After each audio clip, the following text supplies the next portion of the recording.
Hi there, my name is Caitlin Bandy and this is my channel BandysBooks, and today we are here with our March 2023 Book of the Month predictions. Before we jump into this, I'm so excited. Last month was the first time that I did Book of the Month predictions, and I guessed 3 out of the 5 books that were selected. I did not honestly expect to get more than just one right, and the only reason I expected to get one right was because there was one that was pretty obvious. But to get 3 out of 5, wow, I'm really excited. And even more excited because 2 of those books were books that I had really hoped would be selections.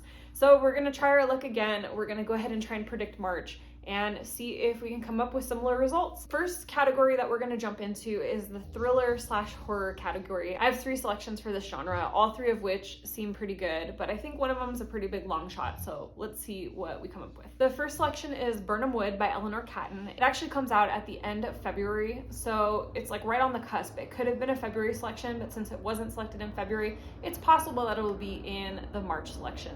This is a psychological thriller, and it features a group that's like an underground gardening club of sorts. They go to remote areas or places that people won't really notice, and they plant plants.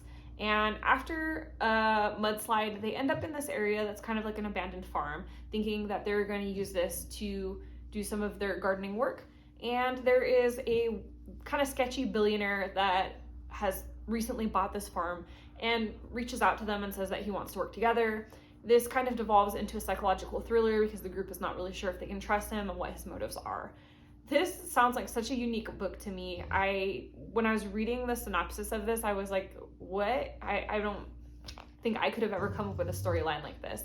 It sounds really interesting and like one of those books that could be either really good or really bad. The reason I think Birnam Wood might be a selection for Book of the Month is because the author is a Booker Prize award-winning author. She's really revered for her book, The Luminaries, and I just feel like this might be a good feature for them, might bring a lot of attention in. It's currently sitting on Goodreads with a 3.89 and 122 reviews, so that's pretty solid. I think it could have been a little bit higher, but I think with an unusual storyline like this, it's typical that not everybody's gonna love it. So this is a possibility. The next book is The Golden Spoon by Jessa Maxwell that comes out on the 7th of March. And this is a book that I actually saw predicted a couple times for February, but was not in the February selection. So I think that it could potentially show up in March. This is a sort of locked door thriller mystery kind of a book.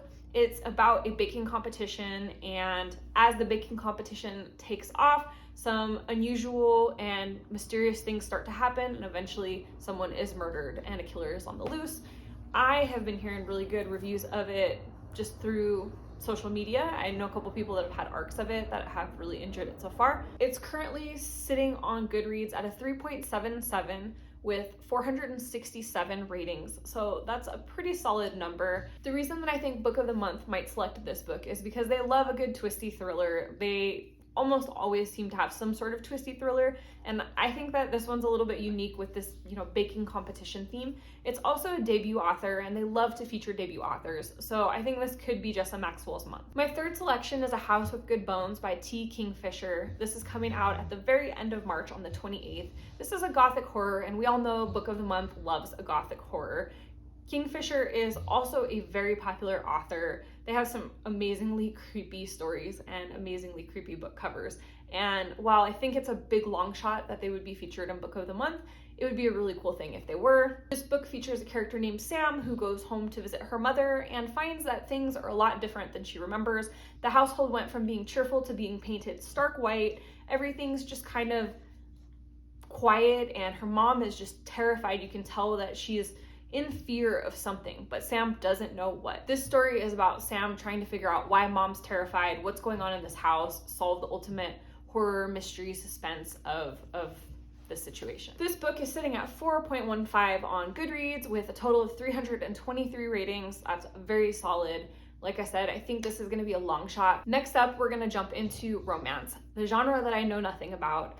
I said this last month when I picked romance books, but I'll say this probably every month. I don't really read a whole lot of romance. I have no idea what's popular. I have no idea, what the upcoming books are. I literally am just Googling new releases, and looking at the romance section and going, I think this sounds like it might be a thing.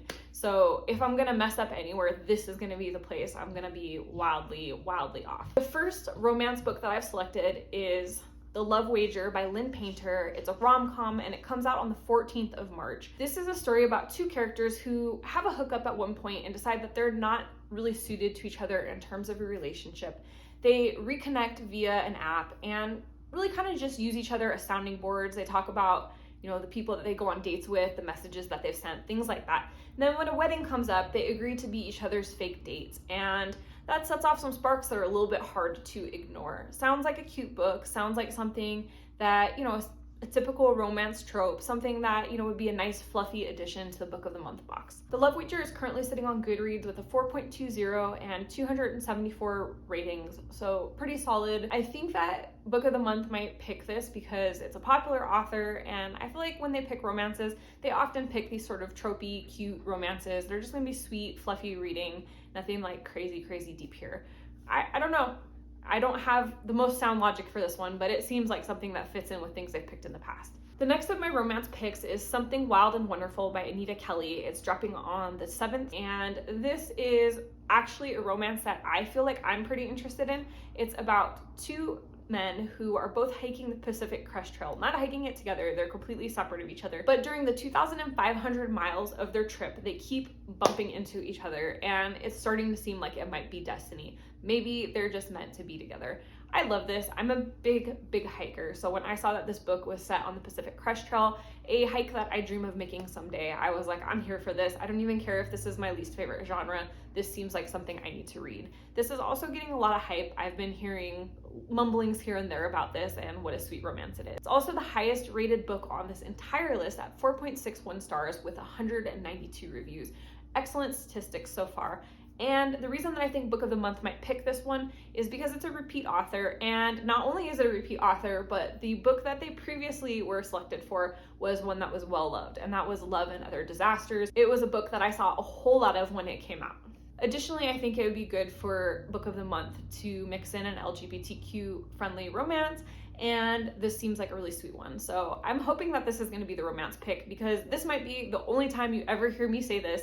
If this book is selected, I might actually pick it up. Next up, we're going to jump into historical fiction, and let me tell you, there was a lot of books to pick from in this genre this month. Sarah Penner is well known for The Lost Apothecary, and I feel like this one has kind of similar vibes to that book. That book was a mass success, so I think that this probably is kind of right up that alley as well. This story is about two women who are hunting for truth and justice while conjuring the dead. And I don't know, if you look at the cover of this, you read the description, this all really, like I said, just gives me Lost Apothecary vibes. That's what was successful for Sarah Penner the first time around, so, you know, if it ain't broke, don't fix it. And by that logic, I think that's exactly why Book of the Month will pick this book, because Lost Apothecary did so well. I think that they would expect this one to do well as well. It's currently sitting on Goodreads at a 3.89 with just about 400 reviews. It's a solid rating, and I would expect it'll continue to do well. Book number 2 in our historical fiction genre is a book that I am wildly excited about. It's called Lone Women, and it is by Victor LaValle. If you do not know Victor LaValle as an author, you absolutely should, but we'll get to that after we talk about the book. This book is set in 1914, and we have a character named Adelaide who is fleeing some problems at home. The government has just announced that they're going to give away free land to anyone that can tend to it and grow crops. So Adelaide is one of the few women that actually takes the government up on that offer and goes out to find some property. She just wants to be alone, away from everything. The only problem is she isn't. This is currently sitting at a 4.34 with 235 ratings on Goodreads. And the reason that I'm so excited about this is, if you haven't read it before, Victor LaValle wrote The Changeling, which is a phenomenally good horror, magical realism, fantasy type of a book. It is so creepy, but it's like a quiet creepy, and it's one of the most interesting books that I think I've read in 2023 so far. So once I saw his name on the list, I was like, I really hope this one will be in the Book of the Month selections. I would definitely buy this. I think if anything, the reason that they might select him is because he's such a well-known author, and because he does so well with that magical realism, horror, and mixing it in with reality. I think that would be a really cool vibe for a Book of the Month selection. And the last of the historical fiction selections for me is Beyond That, the Sea by Laura Spence Ash. This is publishing on the 21st of March, and I was so excited to receive an ARC of this book. I have yet to read it, but I am planning to read it at the beginning of March. This story follows a character named Bia. Her family is living in London, World War II starts, and they send her to some relatives in America, In America, she fits into this family that is hosting her exceedingly well, and she just begins to completely blend in. She almost becomes like a member of their family. When the war ends, she then suddenly has to return to London to be with her actual family, and she finds that forgetting America and the family she's been living with is a lot harder than she imagined. She feels torn between two seas. I am really excited about this one. I think this is going to be a very strong, poignant book. The reason that I think Book of the Month might pick this one is because they do tend to feature a lot of historical fiction that revolves around World War II. It's currently sitting on Goodreads at a 4.32 with 228 ratings, so very, very solid feedback so far. Next up is fantasy, and I only have one selection this month. I'm actually really bummed because I'm a huge fantasy fan, so it saddens my heart to only see one book. So all you fantasy writers out there, get busy. Please publish lots of good books. The one pick that I have is Clytemnestra by Costanza Casati. That is publishing on the 7th of March. And this is a mythology about Clytemnestra. It's being compared to Circe, although I think that every time there is a Greek mythology about a female character anymore, it gets compared to Circe because, Madeline Miller is the gold standard. But I digress. This is about Clytemnestra. She goes from being a villain to being a well-respected queen, and this is her story. I think it's going to be told, like I said, in sort of a feminist retelling of it. I think the original version doesn't cast her in necessarily the best light, and I think this is going to kind of put a little bit of shine on her story. So I'm looking forward to it. I'm always here for the mythology retellings. I have enjoyed every single one that I've read recently, and I was kind of hoping Stoneblind was going to be on the Book of the Month selection last month, so maybe we'll get Clytemnestra this month. I would definitely love to see it. Furthermore, it's sitting on Goodreads with a 4.34 rating and about 300 reviews. Solid review work, and we all know that Book of the Month loves to feature Greek mythology, so this seems like it would be right up their alley. And now we're going to pop over to fiction. First, we're going to do one literary fiction selection, and then we'll jump into contemporary fiction. So for literary fiction this month, I am so excited. One of my favorite authors is dropping a new book in March. That is Dustchild by Nguyen Phan K. Mai. It's dropping on the 14th of the month, and this is a book that kind of takes place in a couple different timelines and follows a couple different characters. It's initially set during the Vietnam War, and we see several different characters and the different choices that they have to make because of the war. And then we flash forward and we see some of them returning to Vietnam to deal with post-traumatic stress, some of them still living in Vietnam, dealing with the consequences and the fallout of having stayed. This was the author of The Mountain Sing, which is a incredibly loved and respected historical fiction about the Vietnam War. So I'm really curious to see what Nguyen Phan K. Mai is going to do in the literary fiction genre. I think I'm more hyped about this book than any other book that I've mentioned so far or will mention in the rest of the list. There are a couple that I really want to see, but this is the one that I think I would love to see the most. Currently sitting at a 4.44 rating with about 100 reviews. That's pretty solid. I definitely would love to see more ratings and reviews on there, but that's okay. I think that the reason that Book of the Month might pick this is that Nguyen Phan K. Mai is a well-respected author. It has the historical fiction element, and it's set in a time period that I think Book of the Month hasn't explored extensively. I think it's been a while, if I recall, since they've picked a literary fiction book. And I don't know, the cover fits their aesthetic. There's just so many reasons that this would be a good Book of the Month selection. So Book of the Month, if you happen to see this video and you hear me, please select this one. Now for contemporary fiction, I have Evil Eye by Itaf Rum. This publishes 328, and this is about a character named Yara. She's having a tough time. Her Palestinian mother blames it on a curse against the family. Yara doesn't believe in curses, so instead she finds herself examining her life and her family and why she's feeling so unfulfilled. This sounds really good, and I love the cover of this as well. It's currently sitting on Goodreads with a 4.30 rating and only about 10 reviews, so not a lot of hype going into this book, but don't forget that Book of the Month might pick this because Itaf Rum has been featured before for A Woman Is No Man, and that book received a lot of good feedback. I think they also enjoy featuring books that have a lot of self-exploration and deep themes. This seems to hit that mark. I would be totally stoked if this is within the Book of the Month selections. My next selection is What Happened to Ruthie Ramirez by Claire Jimenez. This is dropping on the 7th, and I haven't heard a ton about this, but this book actually sounds amazing. The premise is so cool. So we have a Puerto Rican family on Staten Island.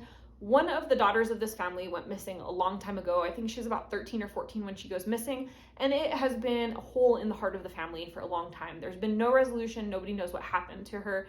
And then one day, someone turns on a reality TV show, and there she is in the cast of the reality TV show, this missing sister. So the family is going to be going on an adventure to go and find her and try to find out what exactly happened, why she went missing, why she didn't contact her family.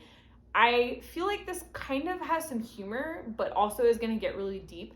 And I love the cover of this book. It's currently sitting on Goodreads at 3.85 with about 186 ratings.